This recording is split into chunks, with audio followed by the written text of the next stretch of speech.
Cheers, guys! English Rabisco here. And if you've ever had the privilege of flying on an airplane, you've likely done it on a Boeing plane. Of course, I don't need to tell you that Boeing's airplanes are used all over the world, from Delta to Air New Zealand, from Lufthansa to Singapore Airlines, to Aeromexico to Ryanair. Boeing is hard to escape if you've ever flown on a major airline.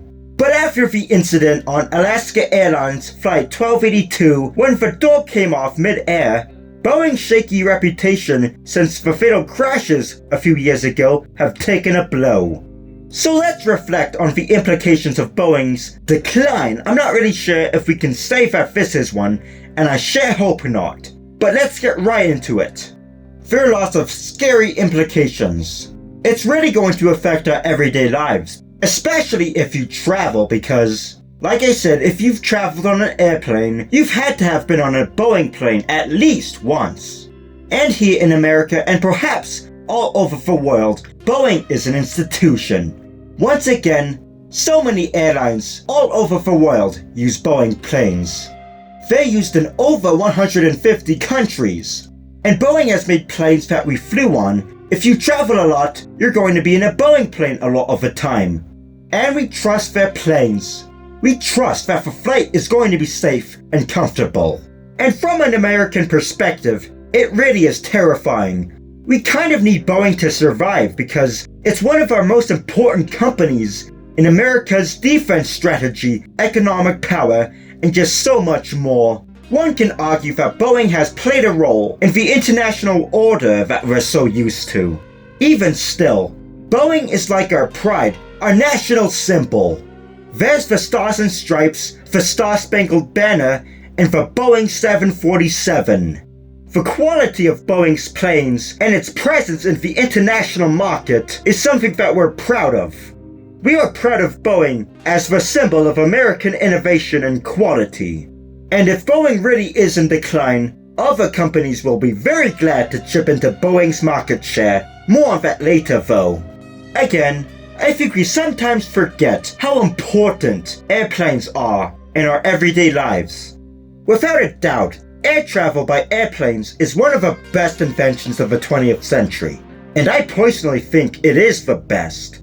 It's made travel, especially overseas travel, so much easier and faster. Gone are the days where you have to take a ship to get to another continent, in which traveling could take weeks. Now you can just fly across the world in a matter of hours. It shrunk the world. It brought so many people closer together. So many things are possible now that we have airplanes. And nowadays, it's considered one of the safest, if not the safest, mode of transportation. And Boeing has had a huge role in making it that way, bringing in jet planes that can go faster while maintaining a level of quality unmatched by any other airplane company. It made flights cheaper and safer. The Boeing 747 has made flying available to most people. Flying, which was once only a luxurious affair that only a few people could afford, is now mostly a mundane, everyday thing. Boeing has long been considered the gold standard of airplanes, once again due to their quality. But of course, you can no longer be the gold standard when your planes are shoddily built now. 2 brand new 737 MAXs falling out of the sky and killing everyone on board in the span of 4 months is something unheard of in modern aviation. Good planes just don't do that. They also don't have their door plug blow out, and for the door to fall off in mid-flight.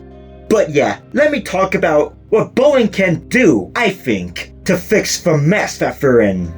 The Netflix documentary, Downfall, The Case Against Boeing, does a very good job at analyzing Boeing's problems, but it did come out before this Alaska Airlines incident. The fact that 2 fatal crashes, Lion Air Flight 610 and Ethiopian Airlines Flight 302, have already happened, and Boeing has not gotten their stuff together before the door plug blowout is terrifying.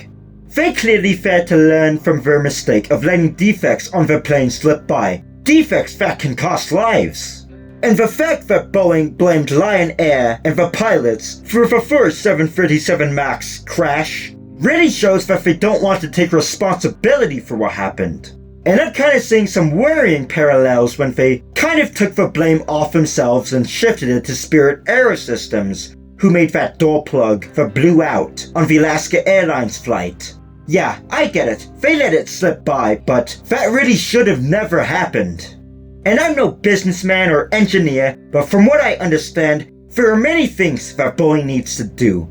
They need to put making quality airplanes first, ahead of everything else, ahead of getting them out fast or making the most profits. And they need to potentially listen to engineers and experts and make sure, absolutely make sure, that there aren't any weak points in a single part of a plane. And I think that Boeing needs better management who cares about the quality of the planes. Boeing's MCAS system on the 737 MAX, where it would tip the nose to compensate for shoddy engineering, was like putting a band-aid on an open wound. And in the case of those 2 fatal crashes, it was like putting dirt on that wound. And once they get their stuff together, they shouldn't rest on their laurels. They need to innovate. Who knows? Maybe develop more fuel-efficient planes, faster planes, anything. The world is a-changing, and Boeing needs to adapt. With that said, Boeing really needs to get their stuff together now, and fast. Competitors like Airbus are more than happy to fill the void. Indeed, Airbus is already starting to dominate the global plane duopoly in terms of orders. And the Alaska Airlines incident was a blessing sent from the heavens to the Commercial Aircraft Corporation of China, or COMAC.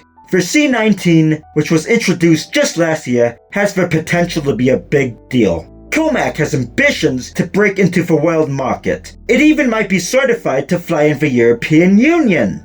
Yes, the COMAC 19 does appear to be pretty legit too. I think it is a marvelous piece of work, minus the nationalism. And now, I won't get too political, but as a softy fool who just likes justice and democracy, it's terrifying to see a one-party state potentially dominating the world. So yeah, if Boeing doesn't want to die, which I'm sure many people, including myself, don't ever want to happen, it needs to act fast. So yeah, it's really sad to see Boeing in this state, and even scarier to think about this future of this great company. I mean, they've been around for over 100 years. They've helped make flying safer and more affordable. But that was in the past, and the past doesn't matter if you've lost your way. But once again, we can only hope that Boeing gets its stuff together so it can keep building quality airplanes that the world will use for many years to come. I really hope that they make a comeback from these blows and emerge better than ever before. But yeah, that's all there is to say. Bye now!